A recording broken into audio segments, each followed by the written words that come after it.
I'm Genevieve Tudor, and my guest today is a very lovely John Leonard. Oh, how nice. How nice of you. I don't believe you, but it's very nice and you're very polite. John, thanks so much for coming in. You've been in charge of a particularly special project for Shrewsbury Folk Festival, haven't you?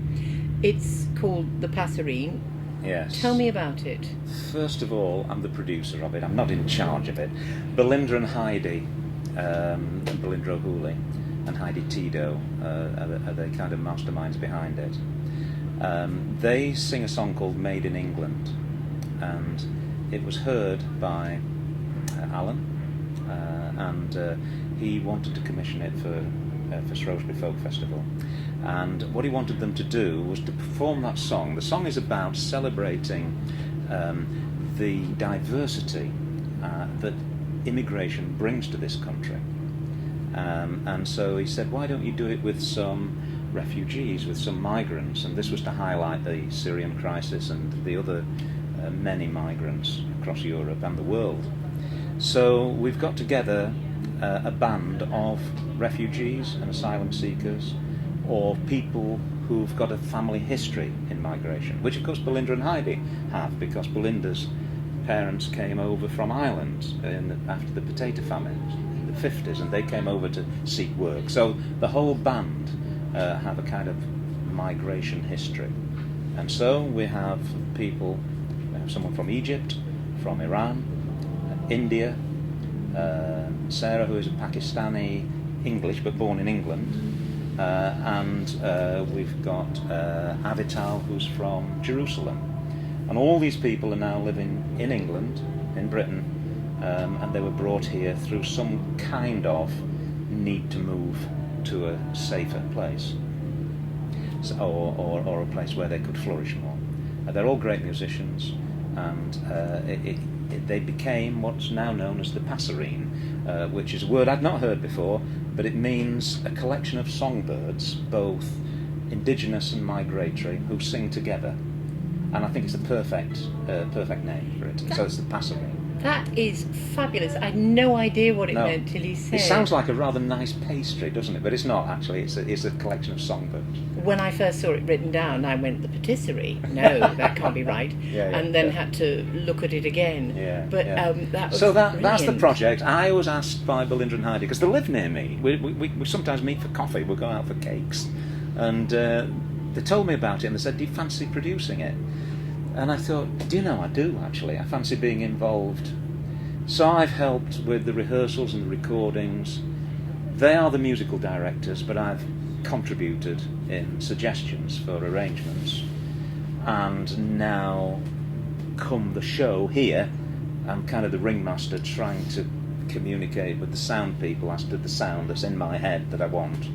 And that's what we're doing. I've written the script. Dean Atta, I forgot to mention, Dean Atta, who's a poet, he's going to present it for us and do some of his amazing poetry as well. So it's quite a nice mix of people. It sounds absolutely fascinating. I think it's the brainchild of Alan Surtees, who's the director here, as Room for All, so bringing people into this country.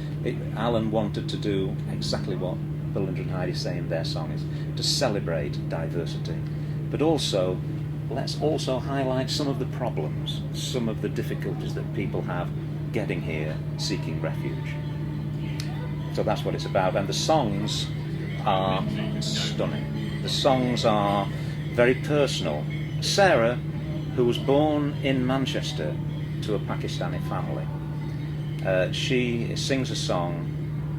She grew up in Manchester, and at 19 she was about ready to go to study in London, study textiles, and her mother sent her to Pakistan to marry someone she'd never met.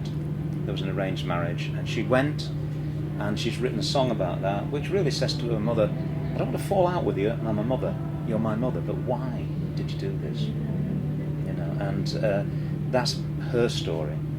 Shurooq, who's from Sudan, had to leave Sudan for various reasons. She is now living in England. Now, I don't know if you're aware that Middlesbrough Council took quite a few refugees, and by a pure administrative error, when they were doing up the houses, they'd just got a load of red paint. So they painted all the doors red, and so everyone suddenly knew where the refugees were living because they were in behind red doors.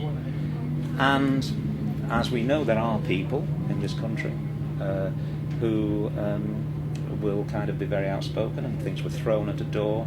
So she was a recording star in Sudan. She had hit records, and she went from being adored and people following her around and following her website to Middlesbrough behind one of the red doors. And so her song is about that. Very personal, very emotional. There's been quite a few tears on the way on this journey. I should think there have. It's a terrific project to get together, and I would imagine, bringing these people together and getting them all to sing and all, a wonderful piece of work. I'm so looking forward to seeing it. That's good. Just another thing on Shurooq, she said, did you know they found out I'm playing at Shrewsbury Folk Festival in Sudan? It was in 4 national newspapers yesterday. So I said, I tell you what, put on your website that it's been streamed. And so she's done that. There's been way over 1,000 hits, and so possibly for the first time for Shrewsbury, people are going to be watching in Sudan as they do their performance this afternoon. So that's interesting, isn't it? Is it going to tour? Is it something that can tour? How would that work? We don't know. We are where we are, and it's been a journey to get here. So let's see what happens next. We don't know. I hope someone will see it and think, yeah, that'll make a nice record. That would actually be good to tour. But it needs an injection of money. Of course. It needs an injection of energy. But I think the potential is huge. It's amazing. John Leonard, producer of the Passerine, thank you so much. Thank you very much. Thank you. Fabulous stuff, thank you.